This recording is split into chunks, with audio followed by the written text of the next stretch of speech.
কয়েক সপ্তাহ ধরে জল্পনা শোনা যাচ্ছে শেষ হয়ে যাচ্ছে স্টার জলসার জনপ্রিয় সিরিয়াল কথা। কারণ জলসায় আসছে একগুচ্ছ নতুন সিরিয়াল।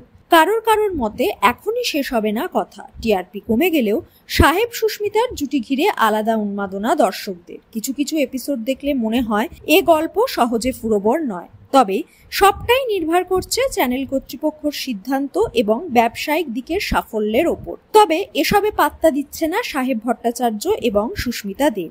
তাদের নিয়ে বানানো হয়েছে নতুন ট্রেন্ড ন্যানো ডায়নানো, যেখানে দেখা যাচ্ছে সাহেবের কোলের কাছে বসে অভিনেত্রী, তার মাথায় ফুল লাগিয়ে দিচ্ছেন পাচক মশাই। কোথাও আবার পাশাপাশি দাঁড়িয়ে দুজনে হাত দিয়ে লাভ সাইন দেখাচ্ছেন। একটি ছবিতে দেখা গেল ফুলের তোড়া হাতে দুজনে পাশে বসে হাসছেন গোবর দেবী। কিছুদিন আগেই সাহেবের ভাগ্নের জন্মদিন ছিল, সেই বার্থডে পার্টি সেলিব্রেশনে হাজির ছিলেন সুস্মিতা। একটি ছবিতে দেখা গেল তারা পাশাপাশি বসে আইসক্রিম খাচ্ছেন, অভিনেতার কোলে অভিনেত্রীর হাত, সাহেবের হাতে আবার দুটো আইসক্রিম। ছবিতে একজন লিখেছেন ম্যাডাম বোধহয় দুটো আইসক্রিম খাবে, তাই একটা আইসক্রিম সাহেবকে ধরতে দিয়েছে। চারদিকে ডেকোরেশন এবং তাদের পোশাক দেখে নেটিজেনদের অনুমান এটা তাদের ধ্রুবর বার্থডে পার্টির ছবি। জুটিতে দর্শকদের অনুরোধও রেখেছেন, তারা চেয়েছিলেন ভাগ্নের জন্মদিনে ভাগ্নের সঙ্গে মামা মামির একটা ছবি। সেই অনুরোধও রেখেছিলেন সাহেব ভট্টাচার্য এবং সুস্মিতা দে।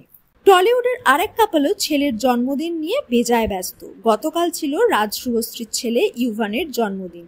একটি ডট থেকে ইউভানের হাঁটতে শেখা এবং স্কুল যাওয়ার ছবি শেয়ার করেছেন শুভশ্রী। সকালবেলা স্কুলে গেছে বন্ধুদের জন্য উপহার নিয়ে।